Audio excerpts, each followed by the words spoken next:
welcome to a very informative video. Today we will be talking about hair relaxers.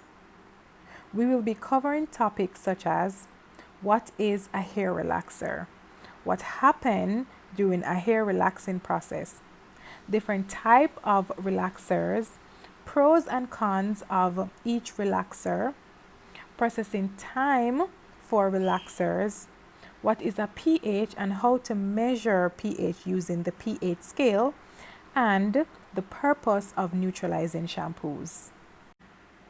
For all my DIY girlies, I got you. And also for my girls in beauty school that doesn't really understand what relaxer is doing to your hair and how to use it, I got you too. And if you are someone trying to seek this knowledge so you can locate the perfect stylist for you who would have all of this information under their belt, you are at the right place, because you are going to learn the things that a stylist should do or shouldn't do on your hair. Let's start off with this very important question. What is a hair relaxer? A hair relaxer is a chemical treatment that permanently straightens naturally curly or coily hair by breaking and reforming the disulfide bonds within the hair's structure. Have you heard about the disulfide bonds of the hair and the purpose that they serve? Let's talk about it. So what is disulfide bonds? These are permanent hair bonds that are also responsible for your hair's type. The amount of disulfide bonds within the hair determine how curly the hair is. The more bonds, the curlier the hair. Disulfide bonds are largely responsible for how strong our hair is and how prone it is to damage. Now, there are two types of relaxers that are commonly used: a no-lie relaxer and a lie relaxer. Let us focus on the no-lie relaxer first. As the name suggests, no-lie relaxers are formulated without sodium hydroxide, otherwise known as lye. Instead, they contain milder alkaline agents like calcium hydroxide, potassium hydroxide, or lithium hydroxide, which are less irritating but still effective at breaking down disulfide bonds to straighten hair. Alright guys, so before we move on, I have a brainstorm that I want you to help me with. So we just stated that disulfide bonds are responsible for the texture of the hair and the strength of the hair. Now, the more disulfide bonds in the hair, the curlier or coilier the hair is. Now, with that said, wouldn't it mean that Caucasian hair would be containing less disulfide bonds in the hair? But yet still, I find that Caucasian straight hair is stronger than African American coily kinky hair. What's your thought on that? If you ever become confused as to which is which is no lie and which is a lie relaxer, then this is how you can immediately know the difference.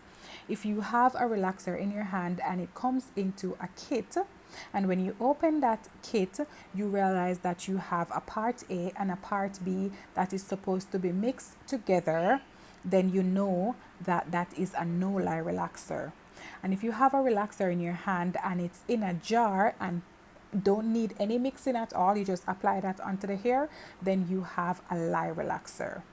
For reference, on my client today, I am using a lie relaxer. Whenever you are going to apply relaxer, please make sure to read the instruction booklet in the relaxer or the direction on the relaxer bottle, and make sure that you are observing processing time. Also make sure that the expiry date on the relaxer is visible, as these steps are very, very, very important when using any form of chemicals. Let's talk about lye relaxers. Lye relaxers contains sodium hydroxide, also known as lye or caustic soda. Lye is a strong alkaline agent with pH value ranging from 12 to 14. And the no-lye relaxer with pH value ranges from 9 to 11. This takes us to the pH scale. But before, let me share something with you.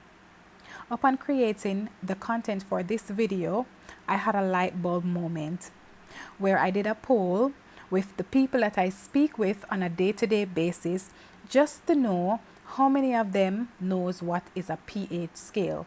And to my surprise, 40% did not have an idea. So, pH stands for potential hydrogen. We just say pH for shortening.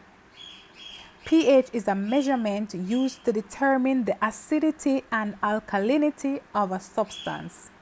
This could be any substance, NB.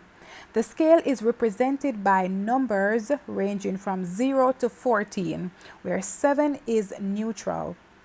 Greater than 7 on the pH scale is more alkaline and less than 7 is more acidic. The pH of hair should range anywhere between 4.5 to 5.5. We are going to be using two popular water brand in Jamaica for reference. Now we have the brand water that is purified water and is at a pH value of 7, which means that it is neutral. And the Catherine Speak water is at a pH value of 8, which means that it is more alkaline. Let us expound on how relaxers work. Both no-lie and lie relaxers work by breaking down the disulfide bonds in the hair structure, which is responsible for the hair's natural curl pattern. We mentioned that in the first part of the video. This is called the lanthionization. During the lanthionization process, hydroxide relaxers remove a sulfur atom from a disulfide bond, transforming it into a lanthionine bond. Note well, disulfide bonds are two sulfur atoms in the cortex of the hair. When we apply relaxers to the hair, they break the disulfide bond and turn them into lanthionine bond, which contains only one sulfur atom. When disulfide bonds are broken, hair becomes straighter, softer, and swollen, making hair more vulnerable.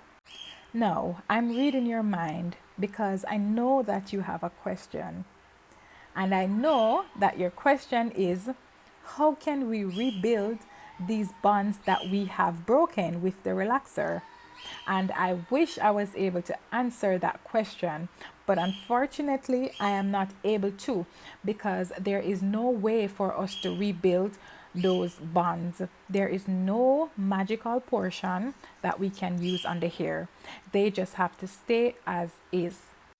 And that's why when we have a client come in for a virgin relaxer, which means that they have never processed their hair before, we have to help them to understand that a relaxer is permanently changing the hair's texture. It cannot be reversed once it's done. Before we touch on the pros and the cons of each relaxer that we mention, let's take a look at this diagram. These ladders represent the hair. Alright, so the ladder with the most bars is the virgin hair. These bars on the ladder are representing the bonds of the hair. And so as you can see, the virgin hair has the most bonds.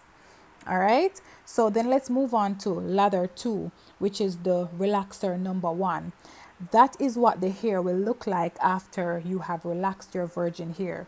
Can you see that the bars are reduced? We now have 3 bars instead of 4. Now, if you go on to relaxer number 2, say for instance, you relax the virgin hair and your stylist left a little too much texture in it and you realize that, oh, this is not straight enough. So you call her up and say, hey, can I get a second round of relaxer because my hair is not straight enough? Then she relaxes it a second time, and as you can see, you have 1 less bar on your ladder. No, your hair is nice and straight, bone straight, exactly how you want it. But then it's time for you to relax your new growth, because the new growth is coming in, and your stylist relax your new growth, but then allow the relaxer to go on the ends of your hair that was already relaxed. And then bam, your hair is super, super, super fragile because you only have one bar on your lather, which means your hair is totally, totally fragile. You have to be careful of what you put on your hair, and you have to make sure that you are getting enough protein on your hair to give it strength. So at this time, you cannot, under no condition, color your hair, because if you should go in and color your hair, the bond that you have, the one little crossbar on your lather, that is gonna now be gone, and your hair is just gonna start to break. And not only that, but if your stylist was to relax your hair again by just relaxing the new growth only, and she overlaps the relaxer on your ends again, it will break off because there is no reinforcement. So I'm always keen on leaving texture into my clients' hair. And leaving texture simply mean that I'm not breaking too many bonds of the hair. Now guys, I'm running out of time, but I'm going to try to be quick on these three topics that I haven't touched on. So first, I'm going to quickly talk about processing time. Now, processing time varies from different relaxers and also client to client. So it's not one size fits all. Based off the relaxers that I've used, processing time varies from 20 to 25 minutes, depending on the type of hair that you are relaxing. Now, if you are relaxing a color treated hair, then the minutes are going to be less, about 15 minutes thereabout. If you are relaxing a finer hair, then same 15 minutes works. And if you are relaxing a coarser hair that is more resistant, then you can give it 25 minutes. There is only a few seconds left in this video. If you made it here, thank you so much for watching. I hope you learned a lot, because that's the aim. So I'm gonna be making a part 2 of this video where I'm gonna finish up everything that I wanted to say in this one, because we ran out of time. So stay tuned for that, and thank you so much again for watching the video. Please remember to like the video, share the video with a friend, tell a friend to tell a friend. If you know any upcoming stylists, they would find this information very, very useful. Thank you so much for watching, and subscribe if you haven't already. Okay, bye.